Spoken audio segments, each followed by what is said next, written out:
I spent too many years thinking, no, my boss is going to see this and tell me not to work those hours, but it's not going to happen. So you have to create the boundaries for yourself. Hello, everyone. Welcome to another episode of No Definition.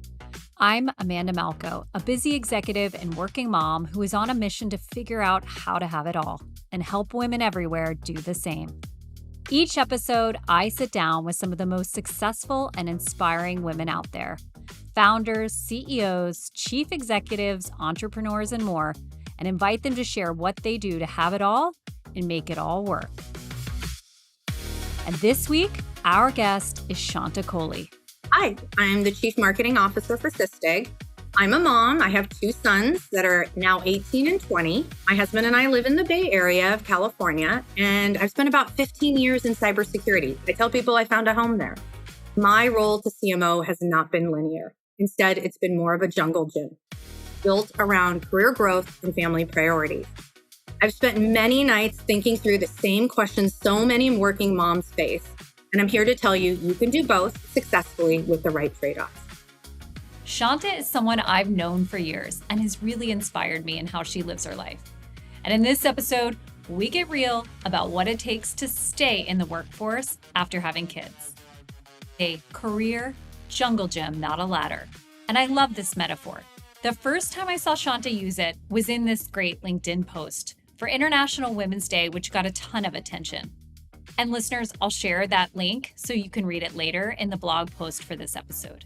In it, Shanta says she wants the people she leads to see family and ambition can coexist. I completely agree, and that's exactly what this episode is all about.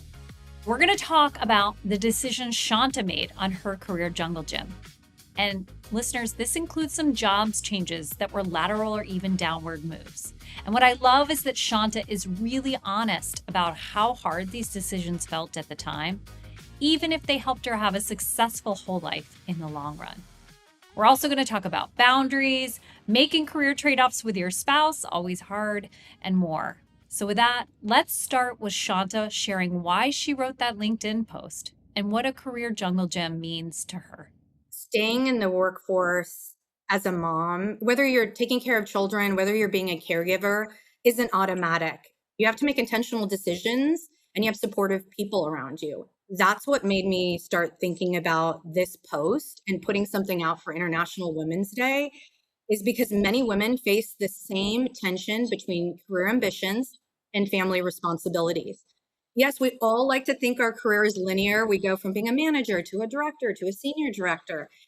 You know, mine wasn't like that. Mine was a little bit of a jungle gym, as I mentioned, and I had to prioritize my family. And I wanted people to realize that doesn't mean that you're failing or you're not going the same linear path that everyone else talks about.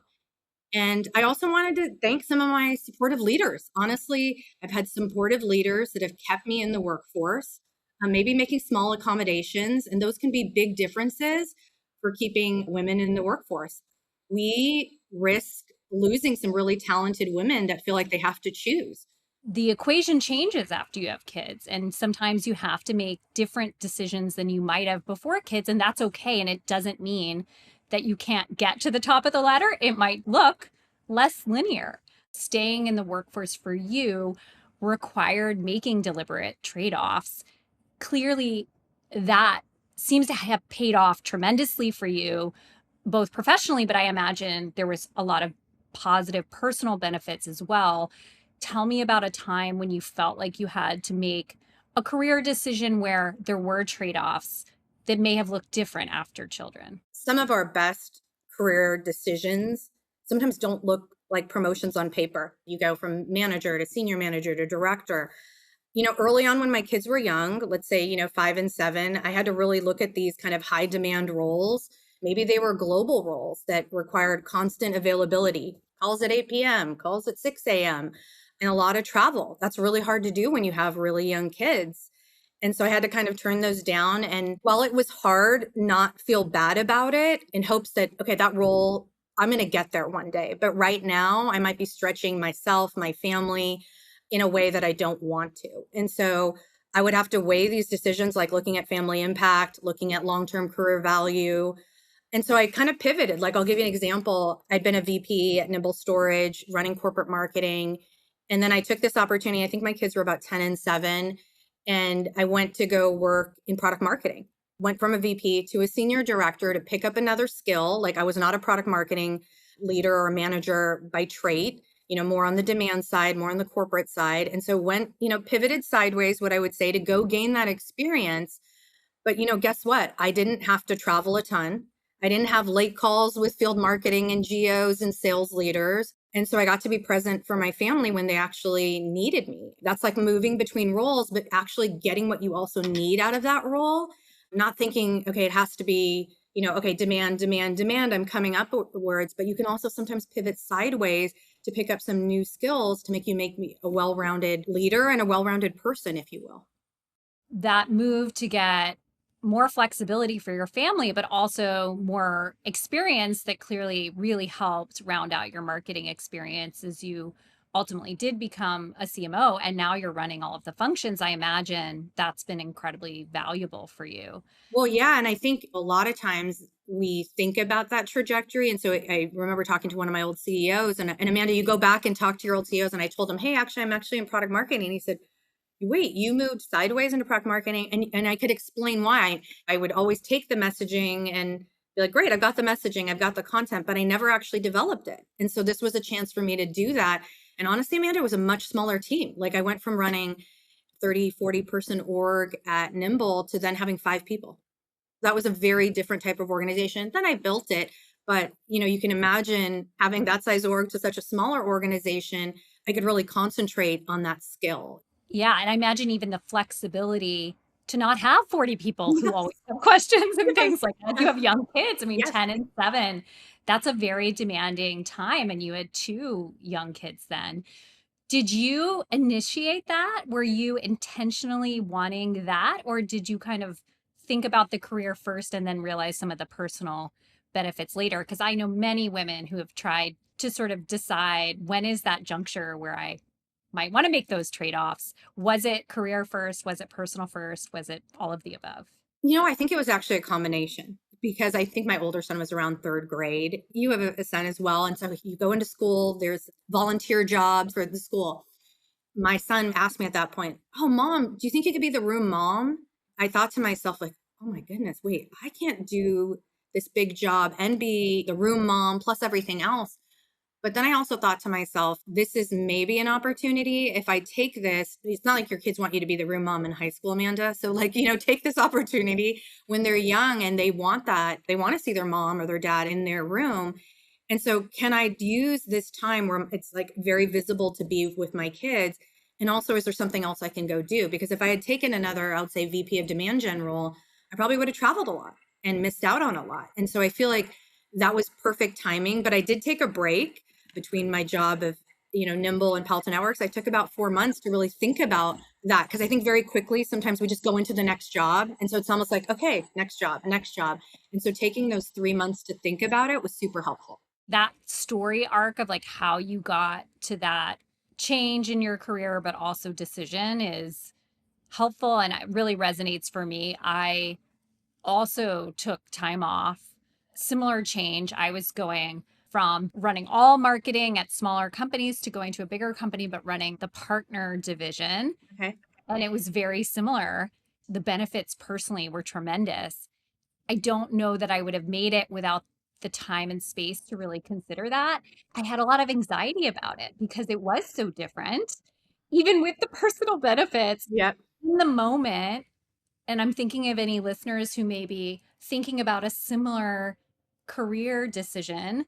Did it feel obvious to you at that moment that this was going to be great in all ways?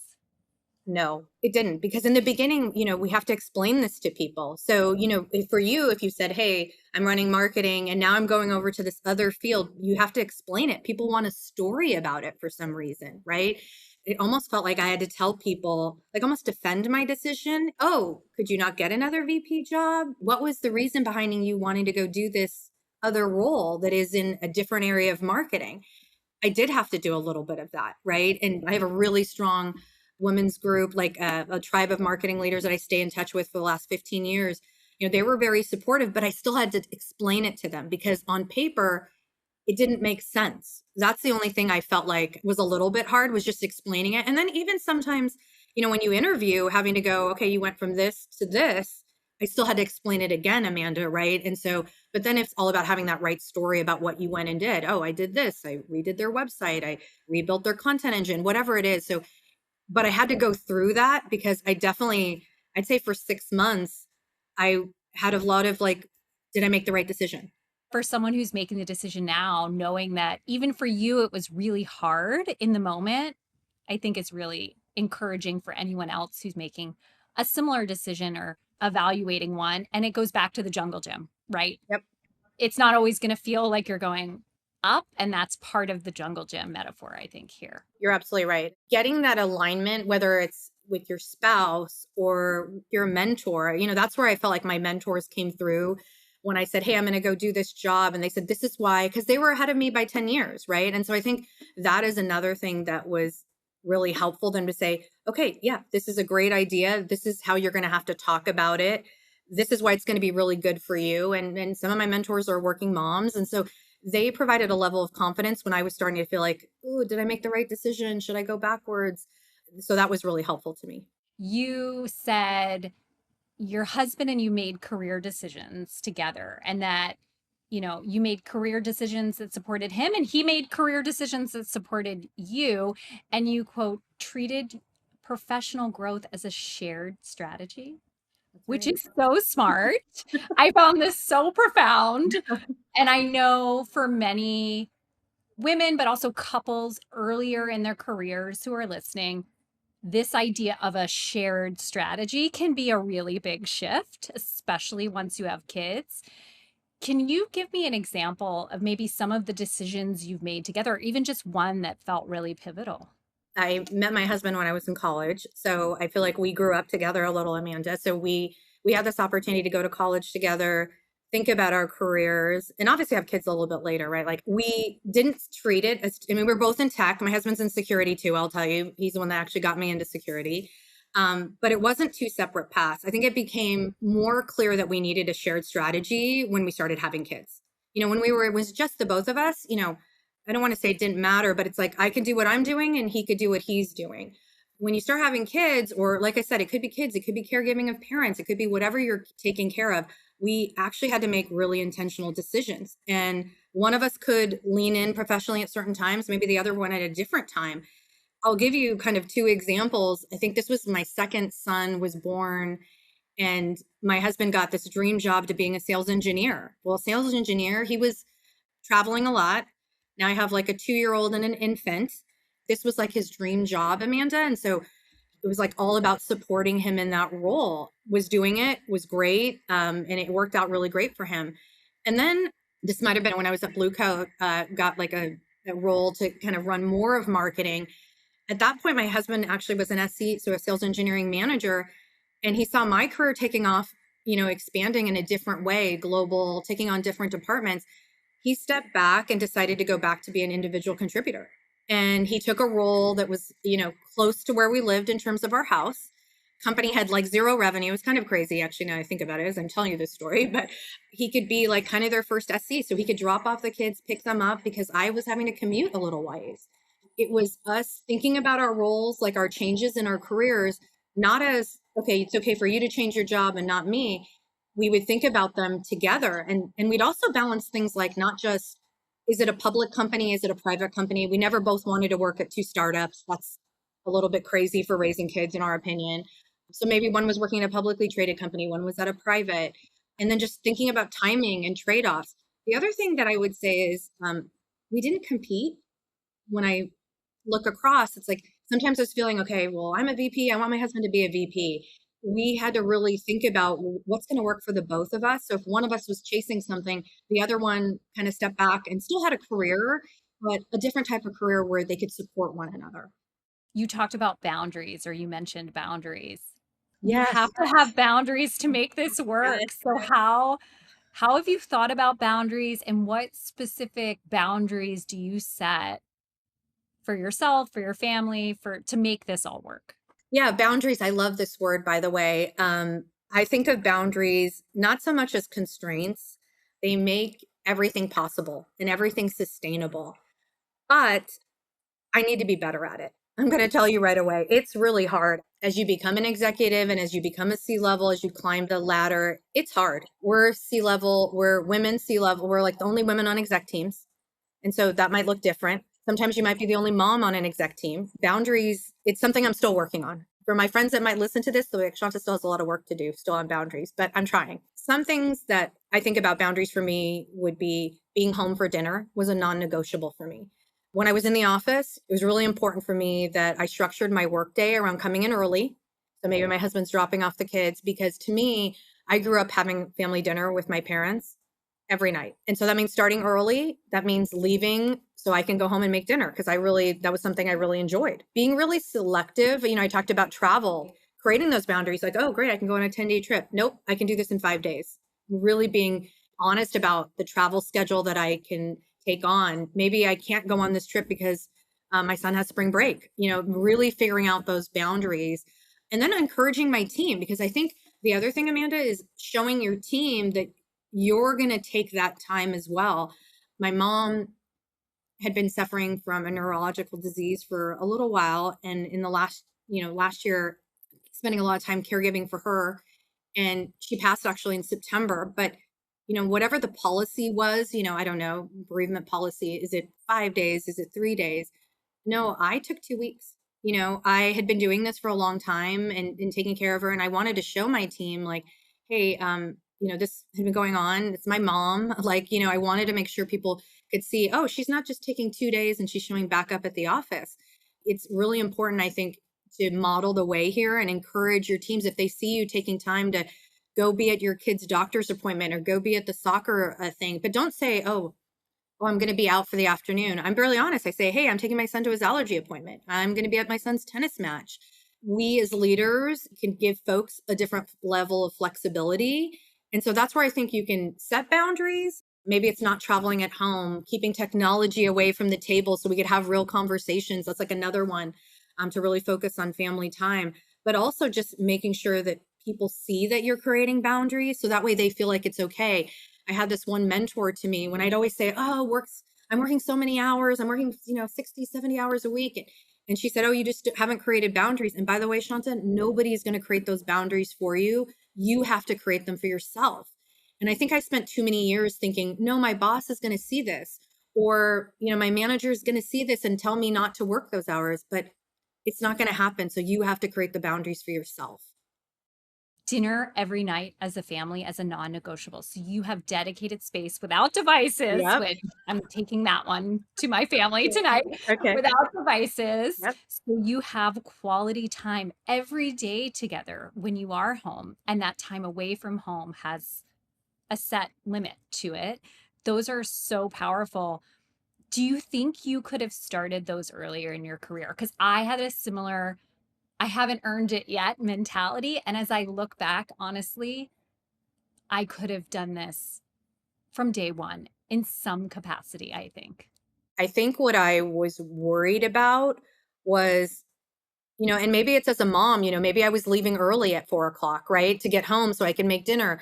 And so it was this feeling of like, oh, well, I got to check my phone to make sure everything's okay. Or let me just log on for a quick minute, right? And so I think that's when we start breaking our boundaries, or we feel like we've got to, oh, all these people are going to be at this event, or Shanta's running this event, I have to be at it. And so I think then we start to make concessions, right? And so that's what I think I did a lot more when I was younger. And I think I was also thinking this would help me climb the corporate ladder. And I think that's what made me think, oh, well, I'll just do this and I'll do that. And then the reality was, no, I could have actually created those boundaries. Maybe I didn't know how. Maybe I was too worried about how that would look if I created the boundaries. Like now I have the confidence to say, oh, I can go to Singapore and I'll be there for 4 days and I'll get everything done. I don't know if, the younger me would have had that confidence to say that, right? But I think also you end up seeing it again. We talk about kids. You see where your kids might think, oh, like I have a colleague of mine, she works for me. Oh, well, mom, your best friend's your laptop, right? And so you think about how that can come into play where your kids start to feel like, oh, that is your priority. It's not me. This may seem like an obvious question, but how do you hold a boundary? Like, are they truly non-negotiable? Do you have to there's creating the boundary and then there's holding the boundary. Any tips or things you found work for you? It is holding the boundary. Creating the boundary feels like anybody could create boundaries. You could say, oh, no technology at the dinner table, for example. But does that mean, Amanda, we should lock up our phones upstairs so we don't bring them down to dinner?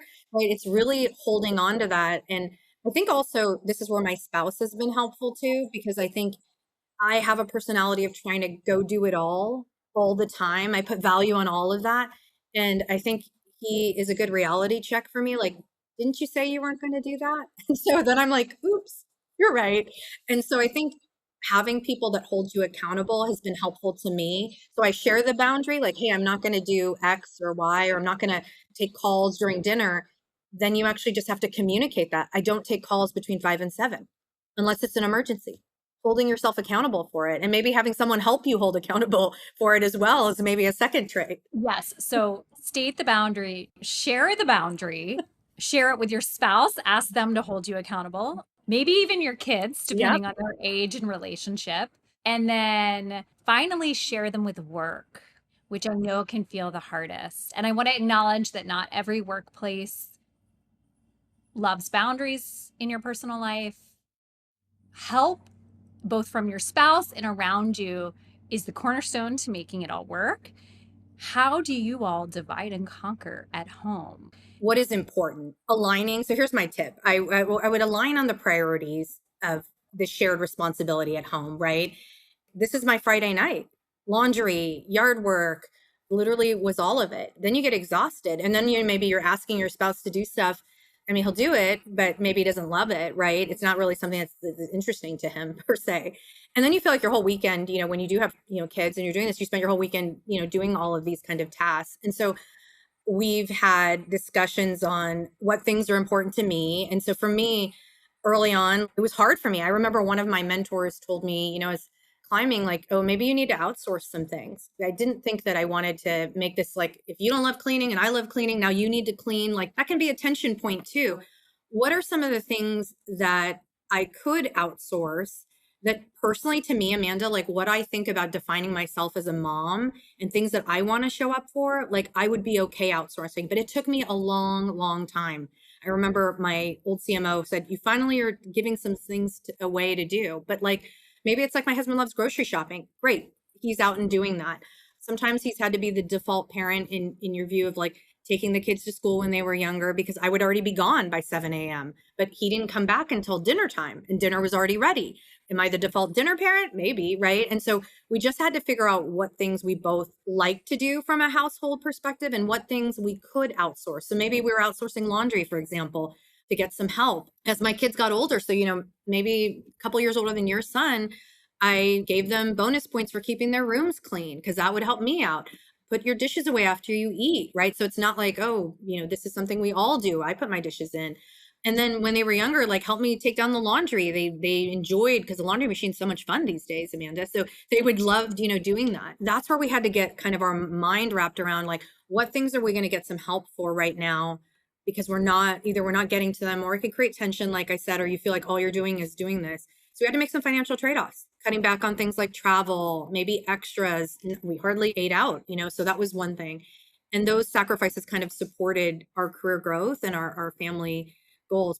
My tip here is sit down with your partner, align on what those priorities are, think about what things each of you like doing, so it's not so much of a push, and then don't feel guilty about getting help if you can. I know not everybody can get help, or deprioritizing certain things. Sometimes we feel like we need to do it all, but it's like, maybe we don't need to do that. Maybe you don't grow a garden this year because you don't have time and you just prioritize there. I love that you started with what do you enjoy? Because especially in, if you've been married a while and you have kids, it can start to feel like, okay, we're taking a task list and dividing and conquering, and we're just going to get it done. But if that becomes everything and the conversation is just revolving around that, and it's things that you don't enjoy, that can get really draining over time. Another thing I love that you said was delegating and outsourcing doesn't always have to look like a spouse you do this, I do this, or even I'm going to hire for this. It can also mean including your kids. And I remember I started including my son in grocery shopping because he just thought it was really cool to go to the grocery store and see all this food and have a say in what we chose sometimes. And now it's become one of our favorite weekly rituals is our trip to the grocery store together. And so while I'm sure I could outsource it or have them delivered, it's become a bonding moment for us in a way. And kids want to participate in daily life. And in that case, we do it together.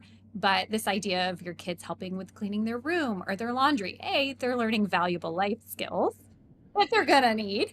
And B, it's a way of relieving the load on you and even your husband in a way that feels, frankly, very natural and healthy for them. Yeah. And I love that your son's going with you because honestly, my kids used to go too. And, hey, this is you practicing writing the list, write down milk, write down eggs, right? And so that became part of it. I mean, now that my kids are older, they didn't go to college, especially my older one, thinking, I don't know how to clean the bathroom. I don't know how to do my laundry. I don't know how to cook. He knew all of these things. So it wasn't that moment that sometimes I hear like, oh gosh, like he's off to college. I hope he's going to eat. Like I didn't actually worry about it. And I think it starts when they're young and make it fun. I think you're doing that. Like I used to make it super fun. Like, hey, I used to throw their socks in a ball, make it into a ball. And I used to chuck it all the way down the hallway. And they're like, oh, mom, this is fun. This is what they associated laundry to. New goal, get my son to think doing his laundry is fun. That's my new goal. Well, any parting tips either for listeners who are looking to grow in their career and thinking about how to balance that with motherhood in particular, or just leaders who are leading teams with working parents? I think as leaders, that's actually, if I go back to writing this article, there are some really impactful leaders that didn't just support us to get us here, right? Amanda, it's like they changed environments. I remember this one leader of mine who work from home wasn't a thing in 2006 when I had my first son. I was one of the first employees to work from home. And she went to bat and said she lives an hour away from the office. It's a global role. Great. So I think it's really important as a leader to prioritize understanding, respecting your team's non-negotiables. It's hard, right? We just talked about how hard it is to set up boundaries for ourselves. And so if we do have someone that comes to us and says, from 5 to 7 every day is when I take my kids here, or understand that and honor that boundary, because I promise you, giving that flexibility will pay dividends, right? They'll give it back to you when you need something randomly on a Sunday. They'll say, no problem, because Shanta always let me have my dinner, right? And so not worrying about that. Small kind of human-centered adjustments can really help us retain working parents in the workforce. So I think about myself and this one leader, her name's Janet Matsuda. She's the reason I'm still working. 2006 global role. I came back. I remember telling my husband, I don't think I can do this job in a global essence and working all these different hours. And she made it possible. And here I am, 20 years later, still working and had 2 kids and was able to, grow the career ladder like a jungle gym, but still be there. And so I think just having that empathy also to think about what your team members might be going through. Again, it could be caregiving for parents. It could be also caregiving for young children. And so I think that's important too. I'm a big believer of model the way. This was a phenomenal conversation. Thank you so much for joining us, Shanta. I learned a ton, and I'm sure our listeners did too. So thank you for sharing with us. Thank you so much for having me, Amanda, on this. I really appreciate it. It was great reconnecting with you. Likewise.